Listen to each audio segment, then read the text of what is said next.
میرے بزرگوں اور دینی بھائیوں اور عزیز طلبہ، یہ محفل آپ سب کو معلوم ہے، یہ محفل تکمیل بخاری شریف کی محفل ہے، عام محفل نہیں ہے۔ یہ محفل کئی اعتبار سے دیگر محفلوں، مجالس اور تقریبات سے ممتاز محفل ہے۔ یہ بخاری شریف کی تکمیل کی محفل ہے۔ بخاری شریف کیا ہے؟ بخاری شریف اس مرتبے کی کتاب ہے، اس کو بیان کرنے کا حق صحیح معنی میں استاد گرامی مرتبہ حضرت مولانا محمد علی صاحب کو تھا۔ انہوں نے پورے سال میرے محبوب صلی اللہ علیہ وسلم کے کلام سے وابستگی اختیار فرمائی ہے۔ اللہ کے رسول کے کلام کو محبت کی زبان سے ادا کیا۔ ان کو حق تھا کہ وہ اس کی کچھ صورتوں کی وضاحت کرتے، لیکن مجھ جیسے ناکارہ کو حکم دیا گیا ہے کہ میں عرض کروں۔ میرے بھائیوں، یہاں جو اساتذہ کرام ہیں اور یہاں جو ذمہ دار حضرات ہیں، وہ سب مجھ سے بڑے ہیں، ان کا مقام اونچا ہے۔ صحیح میں کہہ رہا ہوں، دل کی گہرائی سے بات کر رہا ہوں۔ اگر مولانا محمد علی کچھ وضاحت کرتے، بات کرتے، یقیناً مجھے فائدہ ہوتا، لیکن زمانے کی بدقسمتی ہے، مجھ جیسوں کو کہا گیا ہے۔ میں چند منٹ عرض کرنا چاہتا ہوں۔ مجھے حکم دیا گیا ہے کہ میں کچھ حدیث سے متعلق بات کروں اور جو یہ مجمع ہے، مجمع سے متعلق بات کروں۔ اس لیے میں کوشش کروں گا کہ دونوں سے متعلق آپ سے عرض کروں۔ میں عرض کر رہا تھا، یہ محفل عام محفل نہیں ہے۔ اس محفل کے اندر تکمیل بخاری شریف کی جا رہی ہے، اس وجہ سے یہ محفل دیگر محفلوں سے الگ ہے، ممتاز محفل ہے۔ بخاری شریف عجیب و غریب کتاب ہے۔ حضرت امام ابو زید مروزی رحمت اللہ علیہ وہ کہتے ہیں کہ میں ایک دن مقام ابراہیم اور حجر اسود کے درمیان سویا ہوا تھا۔ اچانک میرے محبوب صلی اللہ علیہ وسلم، اللہ کے رسول صلی اللہ علیہ وسلم کی زیارت ہوتی ہے اور آپ علیہ السلام یہ فرماتے ہیں، یا ابا زید متی الی تدرس کتاب الشافعی وما تدرس کتابی۔ اللہ کے رسول فرماتے ہیں، ابو زید تم کب تک امام شافعی کی کتاب کا درس دیتے رہو گے اور میری کتاب کو نہیں پڑھاؤ گے؟ ابو زید مروزی کہتے، میں نے عرض کیا، یا رسول اللہ، آپ کی کون سی کتاب ہے؟ آپ کی طرف کون سی کتاب منسوب ہے؟ میں نہیں جانتا۔ اللہ کے رسول صلی اللہ علیہ وسلم ارشاد فرماتے ہیں، جامع صحیح البخاری، امام بخاری رحمت اللہ علیہ کی جو جامع ہے، جس کو ہم بخاری شریف کہتے ہیں، یہ میری کتاب ہے۔ یہ میرے محبوب صلی اللہ علیہ وسلم نے فرمایا۔ بخاری شریف کو اللہ کے رسول صلی اللہ علیہ وسلم یہ فرماتے ہیں کہ میری کتاب۔ آپ کو پتہ ہوگا، دیکھو اللہ کے رسول صلی اللہ علیہ وسلم کی ذات اللہ کی محبوب ہے۔ آپ صلی اللہ علیہ وسلم کا محبوب، اللہ تعالیٰ کا محبوب آپ علیہ السلام ہے، اور جب آپ کی ذات اللہ کو محبوب ہے، آپ کی ہر چیز اللہ کو محبوب ہے۔ آپ علیہ السلام کے جس طریقے کو آپ اپنا لیں گے، آپ اللہ کے محبوب بن جائیں گے۔ اللہ تبارک و تعالیٰ کا محبوب بننا ہے تو آپ محبوب صلی اللہ علیہ وسلم کے کسی طریقے کو اپنی زندگی میں اتار لیں، اللہ تعالیٰ کے آپ پیارے بن جائیں گے۔ قرآن میں اللہ نے ارشاد فرمایا قُلْ إِن كُنتُمْ تُحِبُّونَ اللَّهَ فَاتَّبِعُونِي، اللہ فرماتے ہیں فَاتَّبِعُونِي يُحْبِبْكُمُ اللَّهُ، اللہ تعالیٰ فرماتے ہیں محمد کہو میرے بندوں سے، میرے ماننے والوں سے اور میرے چاہنے والوں سے کہو، محمد تم کہو میری پیروی کرو۔ پیروی کا کیا مطلب ہے؟ پیروی کا مطلب ہوتا ہے نقش قدم پر چلنا۔ ایک آدمی آگے آگے جا رہا ہے، اس کے پیروں کی نشانات پر اپنے پیر کو رکھنا، یہ لغت میں نقش قدم پر چلنے کو پیروی کہتے ہیں۔ آپ علیہ السلام کی پیروی کا مطلب یہ ہے اللہ کے رسول صلی اللہ علیہ وسلم کے قول، فعل، آپ کے احوال اور تقریرات سے اپنی زندگی کو آپ مزین کر لیں۔ اپنی زندگی میں اللہ کے رسول کے قول اور فعل کو اپنا لیں۔ اللہ کے رسول صلی اللہ علیہ وسلم نے جو فرما دیا آپ اس کی زندگی کا آخری ختم بنا لیں، آخری صورت بنا لیں کہ بس یہ میرے محبوب کا ارشاد ہے، سب کچھ ہو سکتا ہے مگر اس کے خلاف نہیں ہو سکتا۔ اللہ کے رسول نے جو فرما دیا بس اس کو آپ اپنی زندگی کو کامیاب بنانے کے لیے اس کو آخری ہدف بنا لیں، بس یہی میرا مقصد ہے، یہی زندگی ہے۔ اگر آپ نے ایسا کر لیا میرے بھائیوں جے نگر کے لوگوں، آپ اللہ کے محبوب بن جائیں گے۔ اللہ تعالیٰ یہی فرماتے ہیں فَاتَّبِعُونِي يُحْبِبْكُمُ اللَّهُ، اللہ تم سے محبت کرنے لگیں گے، اللہ تم سے پیار کرنے لگیں گے، اللہ تم سے چاہنے لگیں گے اگر تم نے اللہ کے رسول صلی اللہ علیہ وسلم کی پیروی کی ہے۔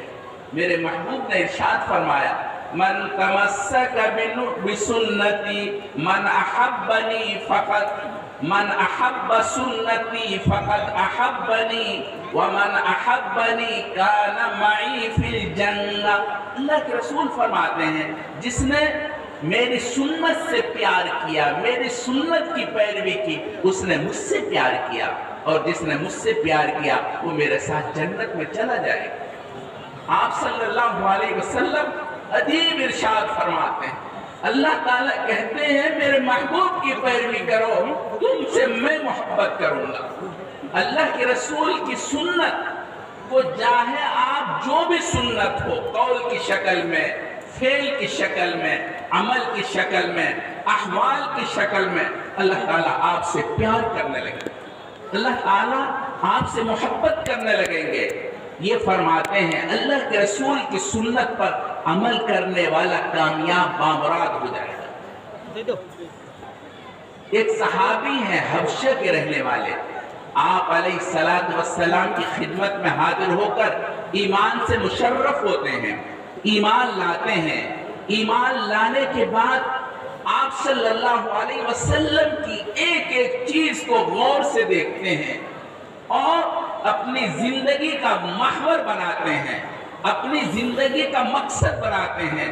آپ کیسے پیرہن مبارک پہنتے ہیں، آپ علیہ السلام کس طرح چلتے ہیں، آپ علیہ السلام کس طرح کھانا تناول فرماتے ہیں، آپ علیہ السلام کس طرح پانی گوش فرماتے ہیں، آپ کس طرح اپنے سر پر امامہ باندھتے ہیں۔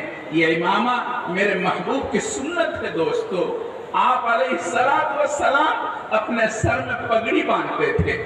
آپ علیہ السلام کی ایک ایک سنت پر وہ صحابی عمل کرتے ہیں، ایک ایک کو غور سے دیکھتے ہیں اور اس پر عمل کرتے ہیں۔ سب پر عمل کر لیا۔ عجیب کیفیت تھی صحابہ کرام کی۔ وہ صحابی ایک دن اللہ کے رسول نے اپنی دستار اتاری، اس صحابی نے جلدی جلدی اپنے ہاتھ سے پگڑی کو ناپا کہ میری پگڑی اللہ کے رسول کی پگڑی کے برابر ہے یا کم بیش ہے۔ ناپا تو صحابی کی پگڑی 4 انگل بڑی تھی، فوراً چاقو منگایا اور چاقو منگانے کے بعد اس حصے کو کتر دیا، کاٹ دیا اور فرمایا یہ چیز کی گنجائش میرے محبوب کے بدن پر نہیں ہے، وہ میرے بدن پر نہیں رہ سکتی، میں اس کو برداشت نہیں کر سکتا۔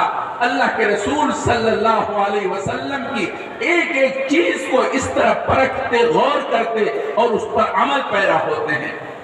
اخیر میں وہ صحابی روزانہ اپنے محبوب کے سر مبارک کو دیکھتے تھے، چہرے انور کو دیکھتے، سر مبارک کو دیکھتے تھے۔ آپ علیہ السلام سر میں بڑے بڑے بال رکھتے تھے، بیچ میں بال کے دو حصے کرتے تھے، بیچ میں مانگ نکل آتی تھی، اور جب آپ کی پگڑی اوپر کو ہوتی وہ مانگ چمکتی تھی، نظر آتی تھی، اور وہ سیدھ بالوں میں نظر آتی تھی۔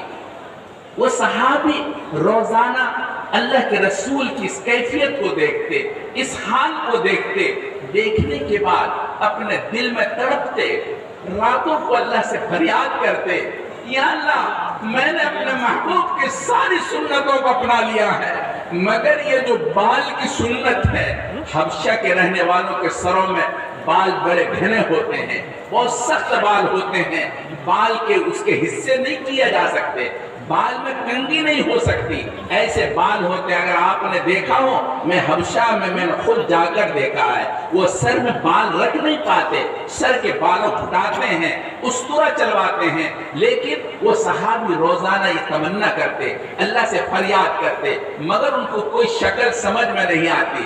ایک دن ایسا ہوا، ان کو ایک لوہا مل گیا، لوہے کو آگ پر گرم کیا، اور گرم جب لال ہو گیا چمٹے سے اٹھایا، اپنے سر کے بیچوں بیچ رکھ لیا، بال جل گئے، کھال جل گئی، زخم بن گیا۔ اللہ کے رسول کی خدمت میں وہ صحابی حاضر ہوتے ہیں، اللہ کے رسول پوچھتے ہیں اللہ کے بندے کہ تیرے سر میں کیا ہوا؟ عجیب کیفیت ہے۔ اللہ کے رسول کے محبت کرنے والوں، اللہ کے رسول سے پیار کرنے والوں، سنو غور سے، وہ صحابی کہتے ہیں محبوب میں نے آپ کی ایک ایک سنت پر عمل کیا، یہ آپ کے سر میں جو مانگ چمکتی تھی، میرا دل چاہتا تھا، میرا دل بے چین ہوتا تھا، تڑپتا تھا کہ میں بھی اپنے سر کے اندر بال کے دو حصے کروں اور میرے سر کے اندر بھی مانگ چمکنے لگے۔ چنانچہ ایسا ممکن نہیں تھا، میں نے لوہا گرم کیا، جب گرم ہو گیا، لال ہوا، چمٹے سے پکڑا اور سر کے بیچوں بیچ رکھ لیا، بال جل گئے، کھال جل گئی، زخم بن گیا، لیکن یہ میرے محبوب، یہ زخم تو ایک دن ٹھیک ہو جائے گا، میرے سر کے اندر ایک نشان بن جائے گا جو آپ کے سر مبارک کی طرح نشان ہوگا۔ اللہ کے رسول نے اپنے سینے سے چمٹا لیا اور آپ نے فرمایا من احب سنتی فقد احبنی ومن احبنی کان معی فی الجنہ۔ اللہ کے رسول نے فرمایا جس نے میری سنت سے پیار کیا اس نے مجھ سے پیار کیا، اور جس نے مجھ سے پیار کیا وہ جنت میں چلا جائے گا۔ میرے بھائیوں، آپ صلی اللہ علیہ وسلم نے بخاری شریف کی اس کتاب کو اپنی کتاب فرمائی، آپ صلی اللہ علیہ وسلم نے اس کو اپنی کتاب فرمائی۔ اللہ کے رسول صلی اللہ علیہ وسلم جس کو اپنا فرما لے اس کی برکت کا کیا ٹھکانہ ہو سکتا ہے۔ اگر کوئی آدمی آپ صلی اللہ علیہ وسلم کی طرف منسوب کسی چیز پر عمل کر لے گا وہ اللہ تعالیٰ کا محبوب بن جائے گا۔ لہذا بخاری شریف سے اگر کوئی پیار کرتا ہے، بخاری شریف کے کلام سے پیار کرتا ہے، بخاری شریف کے اندر حدیث آپ علیہ السلام کی بات ہے، اللہ کے رسول کا عمل ہے، اللہ کے رسول کے احوال ہیں، اگر کوئی آدمی اس کے مطابق عمل کرتا ہے وہ اللہ کا محبوب بن جائے گا۔ لہذا بخاری شریف کو اللہ کے رسول کی محبت حاصل ہے، اللہ تعالیٰ کی محبت حاصل ہے، جس کی بنیاد پر اس کی تکمیل کی مجلس میں شریک ہونا دیگر مجالس سے مختلف ہے، دیگر مجالس سے اس کو امتیاز حاصل ہے۔ اس وجہ سے امام بخاری رحمۃ اللہ علیہ کی اس جامع کی تکمیل پر اس طرح کی تقاریب منعقد ہوتی ہے، اور بابرکت ہیں وہ لوگ، قابل مبارکباد ہیں وہ لوگ جیسے ایسی کتاب کی تکمیل کی تقریب میں وہ شریک ہوتے ہیں،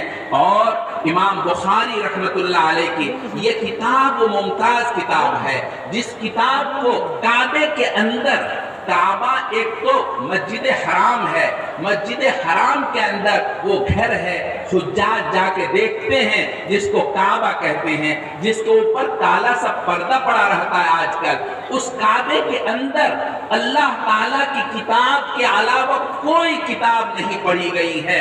البتہ امام بخاری رحمت اللہ علیہ کی یہ کتاب جس کو ہم بخاری شریف کہتے ہیں، یہ پوری کتاب 1040 کے اندر امام محمد علی صدیقی رحمت اللہ علیہ، یہ ہمارے حضرت کے ہم نام ہیں، امام محمد علی صدیقی رحمت اللہ علیہ نے 1040 ہجری کے اندر پوری بخاری شریف روایتاً کعبے کے اندر، جوف کعبہ کے اندر پڑھی ہے، اور کعبے کے اندر جس کتاب کو اس طرح سے داخل ہونے کا موقع مل جائے وہ اللہ کے محبوب ہونے میں کوئی شبہ نہیں ہے۔ یہ کتاب اللہ تعالیٰ کی محبوب ہے، آپ علیہ السلام نے اس کو اپنی کتاب فرمایا ہے، جس کی بنیاد پر اس کتاب کا مقام دیگر کتاب سے مختلف ہے۔ لہذا اگر کوئی آدمی اس کتاب کو پڑھے گا، اس کتاب کی تکمیل میں شرکت کرے گا، محدثین کا تجربہ ہے،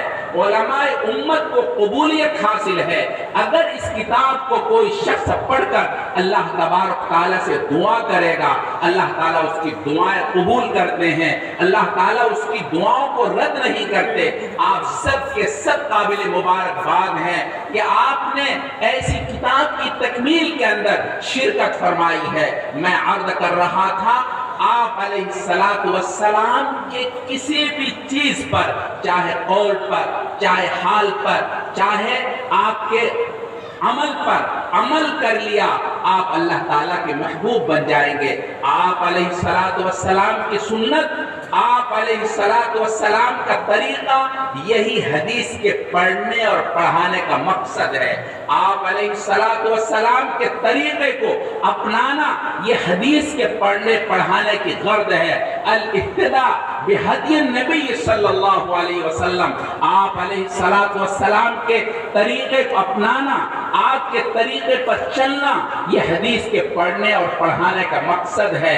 اگر کوئی شخص حدیث کے پڑھنے اور پڑھانے کے اہتمام کرتا ہے، چاہے پڑھانے والا ہو چاہے پڑھانے والا، ہر ایک کا مقصد، ہر ایک کی غرض اللہ کے رسول کی سنت سے وابستگی ہے۔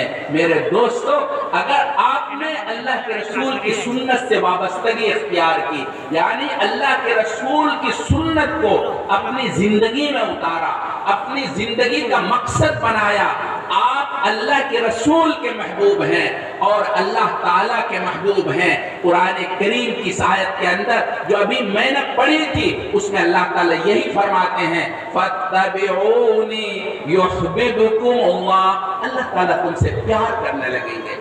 صحابہ کرام رضوان اللہ تعالیٰ علیہم اجمعین نے اپنی زندگی کا محور بنایا تھا اللہ کے رسول کے قول فعل کو، اور ان کے سامنے اللہ کے رسول کے قول اور فعل کے آنے کے بعد اس کے علاوہ وہ بالکل برداشت نہیں کرتے تھے۔ آپ کو معلوم ہوگا جمع قرآن کے مسئلے کے اندر جب قرآن کریم کے جمع کرنے کی بات آئی، یہ قرآن کریم اللہ کے رسول کے زمانے کے اندر آج جس طرح آپ کے سامنے دو گتوں کے درمیان، دو دفتیوں کے درمیان قرآن کریم ہے، ایسا نہیں تھا۔ علماء جانتے ہیں الگ الگ حصوں میں قرآن کریم لکھا ہوا تھا، کسی حصے پر ایک سورت تھی، کسی حصے پر دو سورت تھی، کوئی سورت کاغذ پر لکھی ہوئی تھی، کوئی سورت پتے پر لکھی ہوئی تھی، چھال پر لکھی ہوئی تھی۔ جمع قرآن کا مسئلہ آیا، واقعہ تفصیلی ہے، میں وہ تفصیل میں جانا نہیں چاہتا۔ جب قرآن کریم کے جمع کرنے کا مسئلہ آیا، حضرت عمر فاروق رضی اللہ تعالیٰ عنہ نے خلیفہ وقت ابو بکر صدیق سے کہا، خلیفۃ المسلمین، قبل اس کے یہ امت انتشار کا شکار ہو جائے اللہ کی کتاب میں، اور یہ قرآن کریم اللہ کی کتاب برباد ہو جائے، اس سے پہلے آپ قرآن کریم کو یکجا کر دیں اور ایک جگہ کر دیں، ایک جگہ جمع کر دیں۔ یہ منتشر اوراق کے اندر منتشر جگہوں پر قرآن ہے، اور جس طرح جنگ یمامہ کے اندر ہزاروں کی تعداد میں حفاظ قرآن شہید ہوئے، اگر چند جنگوں میں یہی حال رہا تو مجھے ڈر ہے اللہ کتاب کہیں ضائع نہ ہو جائے۔ ابو بکر آپ ایسا کر لیجئے، پلیز پلیز مہربانی آپ کر لیجئے ایسا۔ ابو بکر کا جواب تھا، عمر مجھ سے آپ کہو یہ پہاڑ منتقل کرنے کے لیے، میں کروں گا، تمہاری بات ٹالوں گا نہیں، میں کر سکوں گا یا نہیں کر سکوں گا وہ ایک الگ مسئلہ ہے، مگر اس پہاڑ کو منتقل کرنے میں لگ جاؤں گا، جو تم کہتے ہو میں کروں گا، لیکن میں وہ کام کیسے کر سکتا ہوں جو میرے محبوب نے نہیں کیا؟ میں محبوب کی سنت کے علاوہ میں کچھ نہیں کرنا چاہتا، میں ایسا کام نہیں کر سکتا جو میرے محبوب نے نہیں کیا ہے۔ قرآن کو اللہ کے رسول کے وصال کے وقت اسی حال پر چھوڑا ہوا ہے، لہذا ابو بکر کہتے ہیں عمر میں ایسا نہیں کر سکتا، عمر تمہاری بات نہیں ٹالی جا سکتی، مگر میں اس مسئلے میں معذور ہوں۔ چنانچہ حضرت عمر نے بار بار ان سے کہا، اللہ نے ان کے سینوں کو کھول دیا اور ان کے ذہن میں بھی آیا قرآن کریم کو یکجا کرنا چاہیے۔ اب اس کے بعد جو کاتب وحی ہیں، قرآن کریم کے لکھنے والے، ان میں زید بن ثابت رضی اللہ تعالیٰ عنہ بہت زیادہ وحی لکھنے والے، 25 صحابہ ہیں جو وحی لکھتے ہیں، ان میں سے زید زیادہ لکھتے تھے۔ زید بن ثابت کو امیر المؤمنین یاد کرتے ہیں، خلیفۃ المسلمین بلاتے ہیں، اور بلا کر کے وہی بات کہتے ہیں جو عمر فاروق کہہ رہے تھے کہ زید تم قرآن کریم کو یکجا کر لو، یکجا کر کے لکھ دو، جمع کر دو۔ زید بن ثابت کہتے ہیں خلیفۃ المسلمین آپ مجھے قربان ہونے کو حکم دیں گے، میں اپنے آپ کو قربان کر دوں گا، مگر وہ کام میں کیسے کر سکتا ہوں جو میرے محبوب نے نہیں کیا؟ میں اللہ کے رسول کی سنت اگر کوئی ہے آپ حکم فرمائیے، میں کروں گا، اللہ کے رسول کی سنت کے علاوہ میں کچھ نہیں کر سکتا، میں کچھ نہیں کرنا جانتا، میں نہیں کر پاؤں گا، آپ مجھے معاف کر دیں، اللہ کے رسول کی سنت کے علاوہ میں کچھ نہیں کر سکتا۔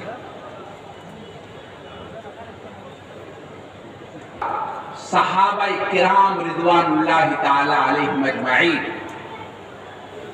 آپ صلی اللہ علیہ وسلم کے ایک ایک طریقے پر عمل کرنے کے لیے سعادت سمجھتے تھے، اور یہ سمجھتے تھے یہ میری زندگی کے لیے باعث برکت ہے، میری زندگی کے لیے سعادت ہے اللہ کے رسول کی سنت پر عمل کرنا، اللہ کے رسول کی سنت کو اپنی زندگی میں اتارنا، یہ صحابہ کرام کا معمول تھا۔ یہی مقصد ہے حدیث کے پڑھنے اور پڑھانے کا۔ آپ علیہ السلام کا حال یہ ہے، آپ علیہ السلام تمام لوگوں کے ساتھ اچھے برتاؤ کا حکم فرماتے ہیں۔ آپ علیہ السلام فرماتے ہیں المسلم من سلم المسلمون من لسانہ ویدہ، فرماتے ہیں مسلمان وہ ہے جس کی زبان سے تمام لوگ محفوظ رہیں، کسی کے ہاتھ سے، کسی کی زبان سے، کسی کے اشارے سے، کسی کے فعل سے کسی کو تکلیف نہ پہنچے۔ یہ آپ علیہ السلام کا ارشاد ہے، آپ کی سنت ہے، آپ کا طریقہ ہے۔ صحابہ کرام رضوان اللہ تعالی علیہم اجمعین کو آپ علیہ السلام نے اسی کی تعلیم دی، تمام لوگوں کو اس بات کی تعلیم دی کہ آپ ان کے ساتھ اچھا سلوک کریں، اچھا برتاؤ کریں۔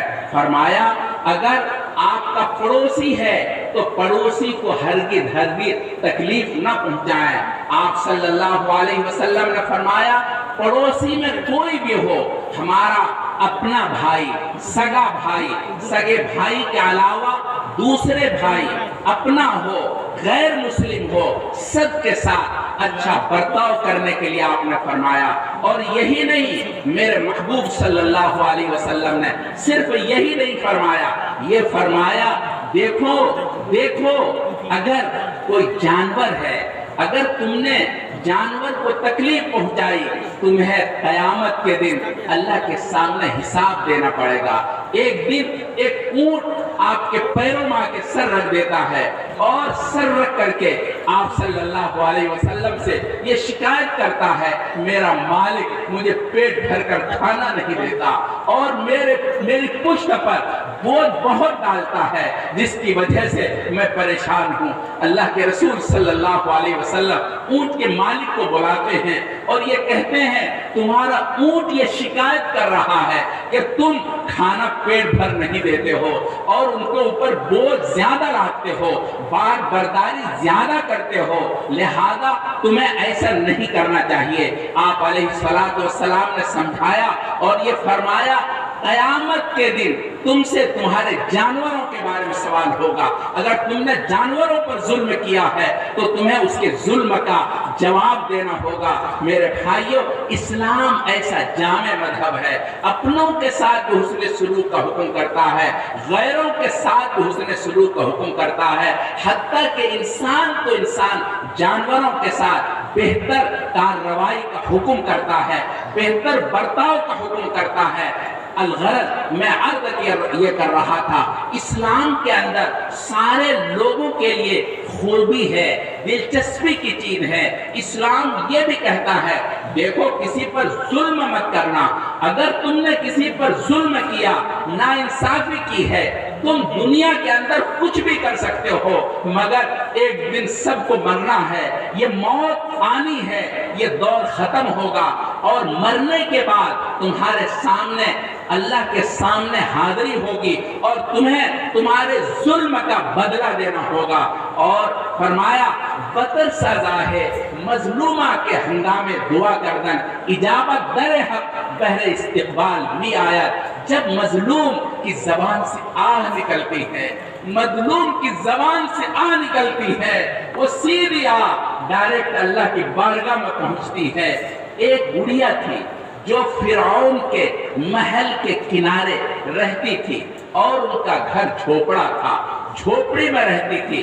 فرعون نے عالیشان محل بنایا، اور محل بنانے کے بعد جب محل کے معائنے کے لیے گیا تو لوگوں نے بتایا، یہ جھوپڑی اچھی نہیں لگتی ہے، آپ اس کو یہاں سے ہٹا دیں، اجاڑ دیں۔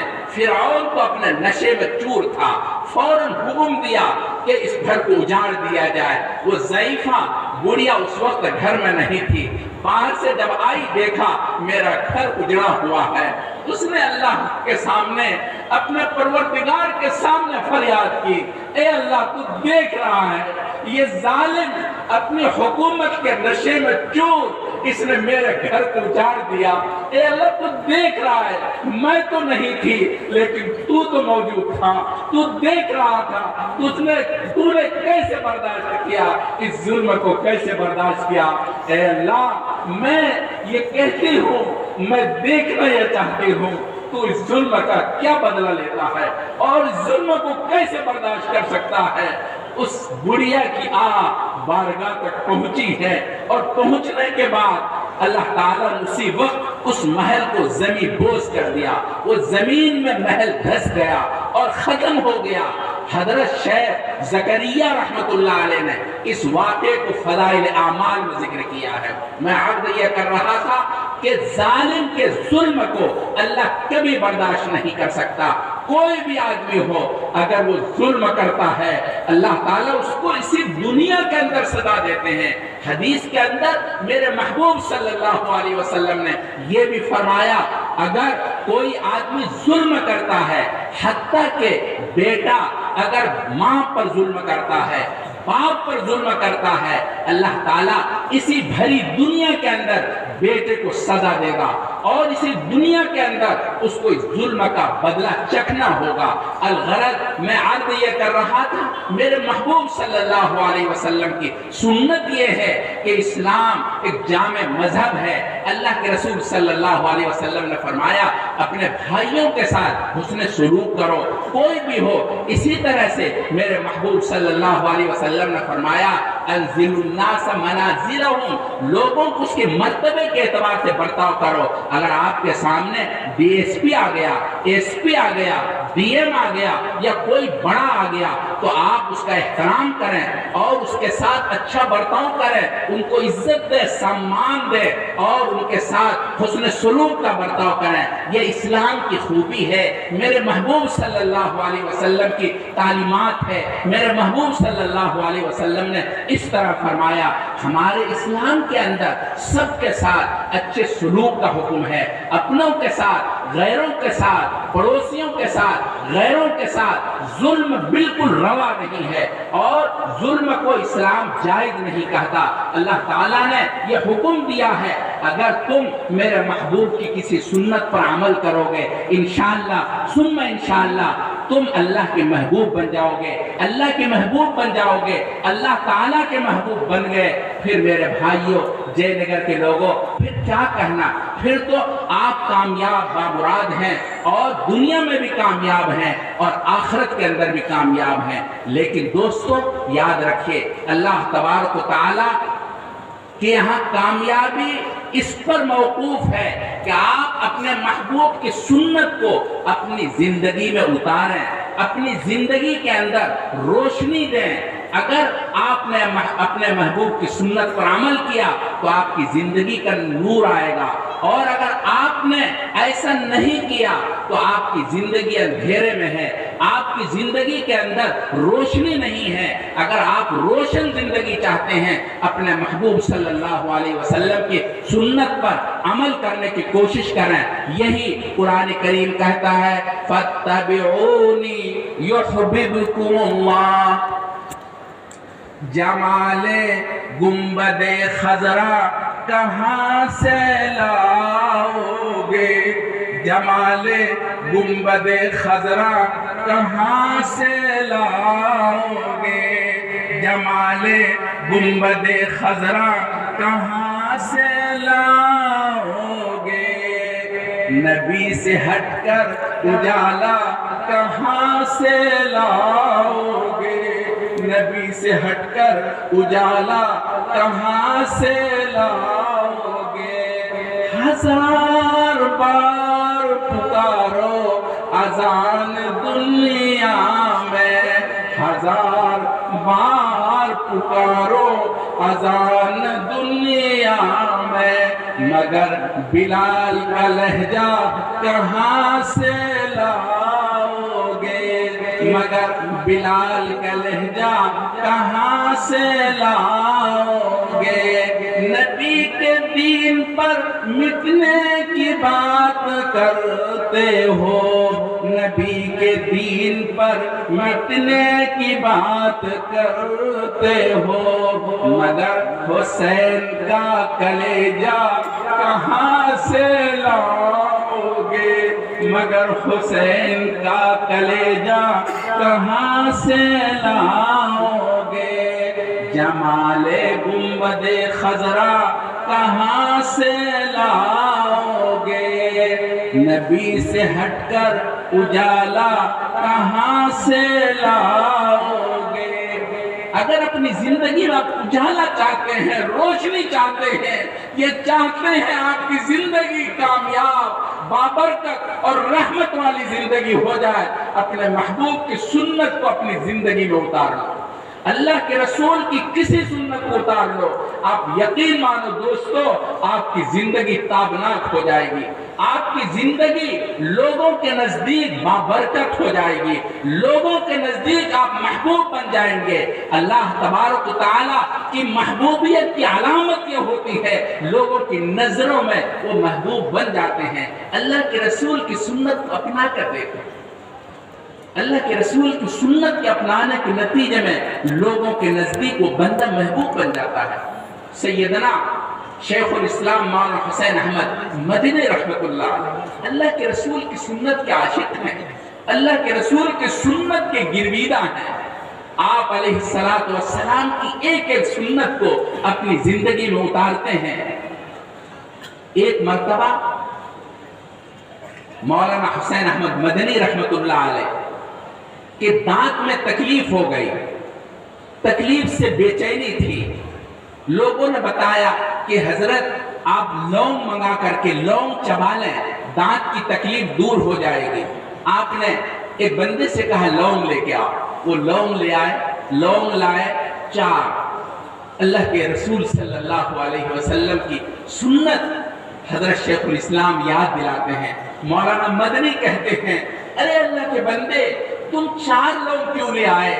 ارے تمہیں یاد نہیں ہے میرے محبوب صلی اللہ علیہ وسلم ارشاد فرماتے ہیں ان اللہ وتر ویحب الوتر، اللہ پاک ہے، پاک عادت کو پسند فرماتے ہیں۔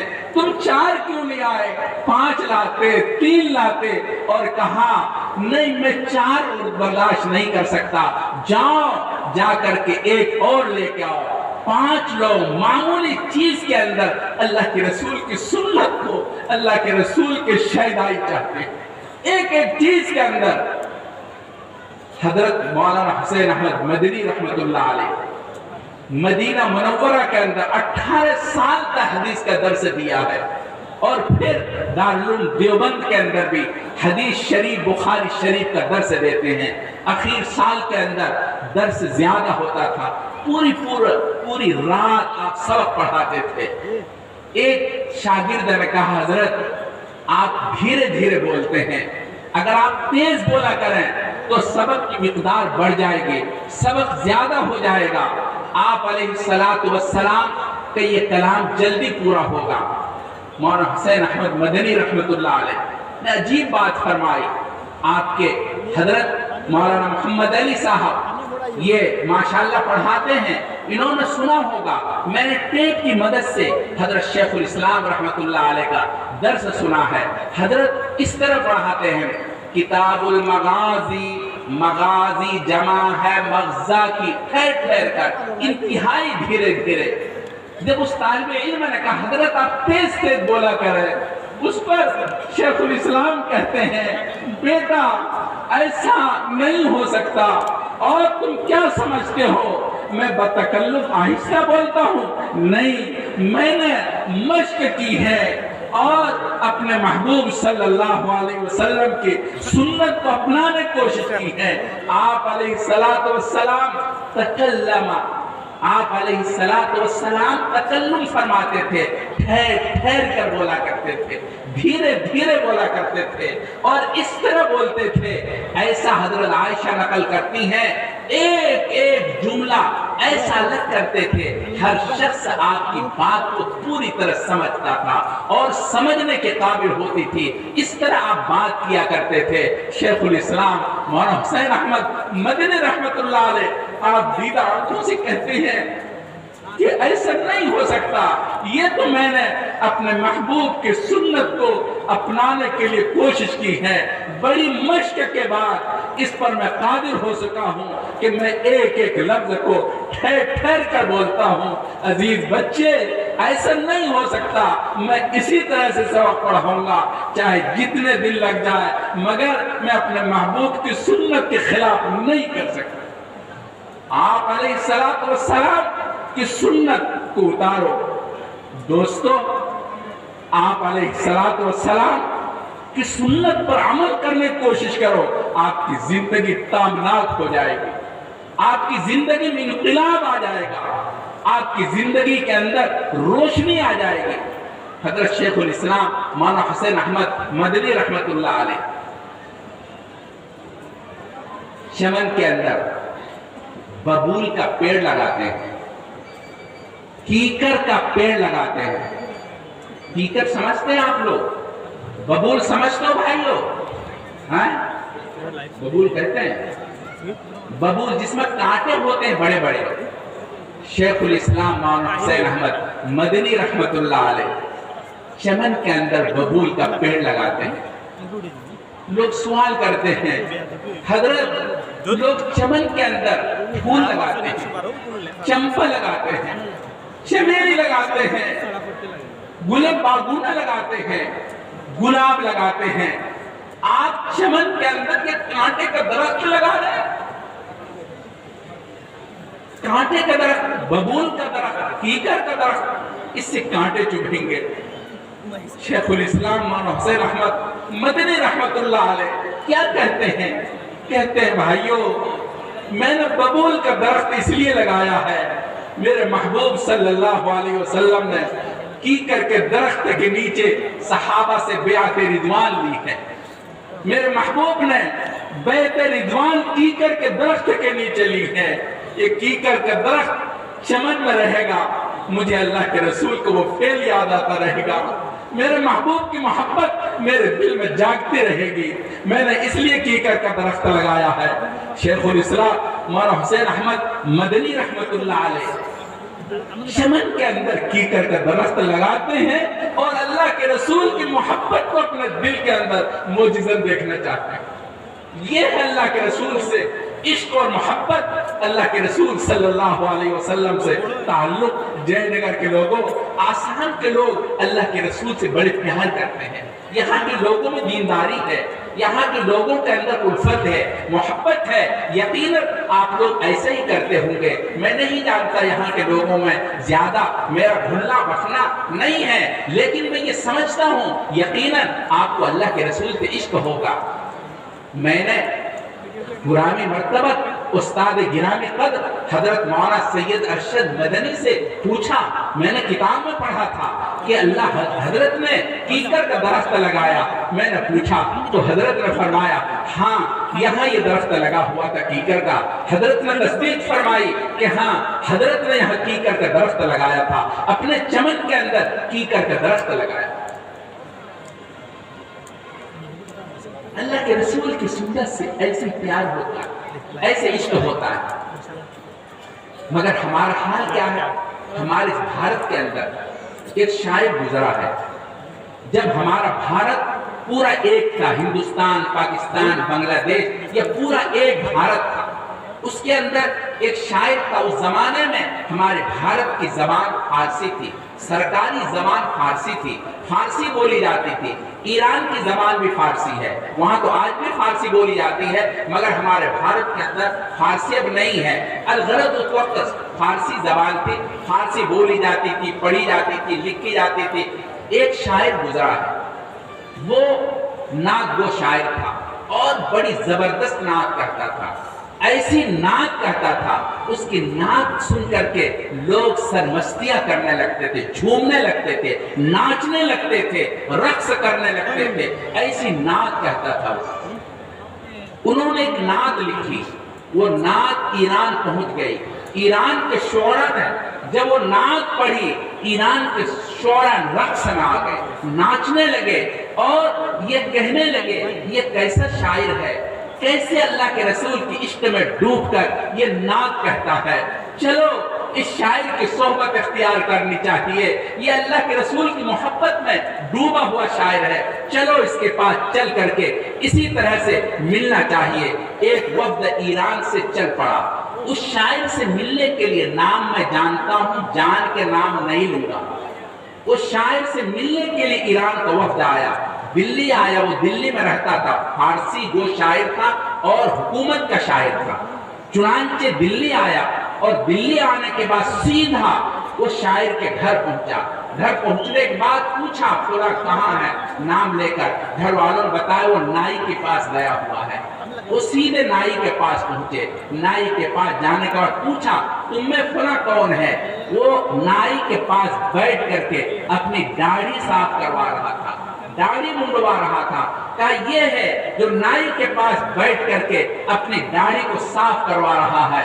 ایرانی شعراء نے، ایرانی وفد نے اپنے سر پر ہاتھ پھیر لیا اور کہا ہائے تف، افسوس افسوس، ارے تو کیسا نعت گو شاعر ہے، اور وہ تیرا شعر اور تیرے عاشقانہ کلام اور یہ تیری حالت، تو کیسا شاعر ہے۔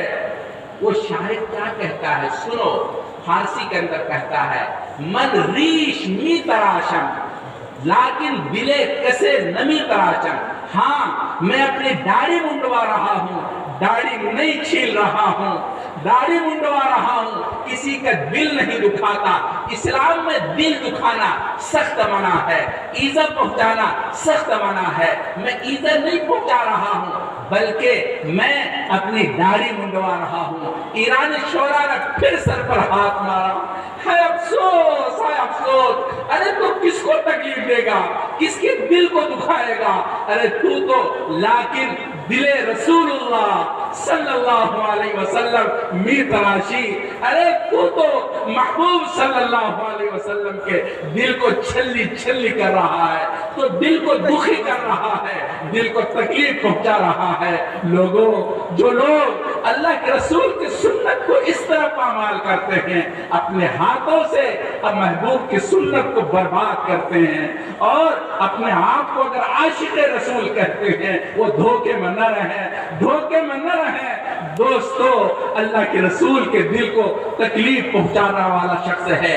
اگر کوئی آدمی اللہ کے رسول کی کسی سنت کو پامال کرتا ہے، اللہ کے رسول کو تکلیف پہنچاتا ہے، ایذا پہنچاتا ہے، ان کو تکلیف حد سے زیادہ پہنچاتا ہے، جس کے نتیجے کے اندر ان کو اللہ کے رسول صلی اللہ علیہ وسلم کی طرف سے شفاعت نہیں نصیب ہوگی۔ قیامت کے دن محشر کا میدان ہوگا، لوگوں کو لایا جائے گا، ایک جماعت کے مطابق اللہ کے رسول کہہ دیں گے ان کو ہٹاؤ، لے جاؤ، لے جاؤ، اس نے اپنے پیروں سے، اپنے ہاتھوں سے میری سنت کو برباد کیا ہے، اس کو لے جاؤ، یہاں سے ہٹاؤ۔ دوستو، جے نگر کے لوگوں کہاں جاؤ گے؟ کس سمت میں جاؤ گے؟ میدان محشر میں کون آپ کا شفاعت کرنے والا ہوگا؟ آپ کا سفارشی کون بنے گا؟ کوئی سفارشی نہیں ہوگا۔ ایک ہی وہ ذات محبوب ہے جو اللہ تعالیٰ کے سامنے امت کے لیے شفاعت کرے گا اور شفاعت کرنے کے لیے سامنے آئے گا، اور اللہ کے رسول کے علاوہ کوئی سفارش نہیں ہوگا۔ سنت کو برباد کر کے کہاں جاؤ گے؟ کس سمت میں جاؤ گے؟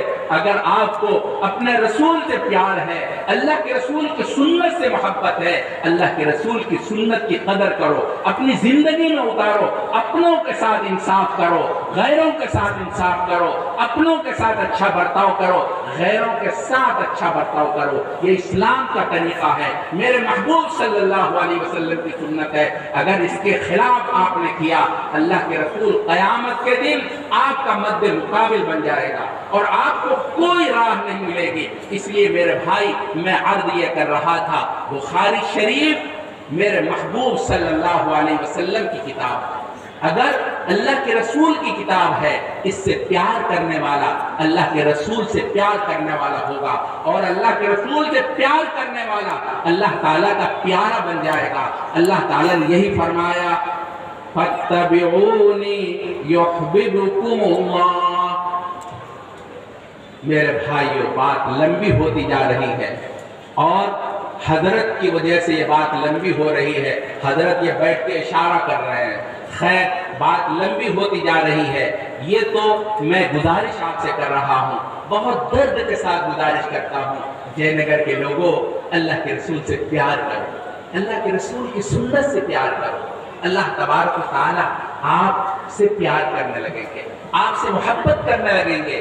اگر اللہ نے آپ سے محبت کر لی، آپ کامیاب بامراد ہو جائیں گے۔ آپ کو کوئی تکلیف نہیں پہنچا سکتا، آپ کو کوئی برباد نہیں کر سکتا۔ آپ تاریخی واقعات پڑھیے، اللہ کے رسول سے پیار کرنے والا حضرت سفینہ رضی اللہ تعالیٰ عنہ، حضرت سفینہ کی مختلف روایتیں ہیں، بخاری شریف کے اندر بھی ہے اور مسلم شریف کے اندر بھی ہے اور مشکات شریف کے اندر ہے۔ حضرت سفینہ ایک مرتبہ جنگل میں راہ بھول گئے، جنگل میں راستہ بھولنے کی وجہ سے آ رہے تھے، ایک شیر نے دیکھا، آدم داد ہے، دوڑا، چنگھاڑ مارتے ہوئے دوڑا کھانے کے لیے۔ جب وہ قریب آیا، حضرت سفینہ کیا کہتے ہیں؟ کہتے، اے شیر، اگر تو جنگل کا بادشاہ ہے تو ہوا کرے، میں آستانے نبوت کا غلام ہوں، میں اپنے محبوب صلی اللہ علیہ وسلم کی سنت کو اپنی زندگی کا روشنی سمجھتا ہوں، میں اپنے محبوب کا غلام ہوں، تو میرا کچھ نہیں بگاڑ سکتا۔ یہ شیر کو للکارتے ہوئے حضرت سفینہ کہتے ہیں، شیر سامنے آتا ہے اور اپنے پیروں سے اشارہ کرتا ہے، میرے پشت پہ سوار ہو جاؤ، میں تمہیں جنگل پار کر دوں گا۔ حضرت سفینہ شیر کی پشت پر سوار ہوتے ہیں اور جنگل شیر پار کرتے ہیں۔ یہ اللہ کے رب۔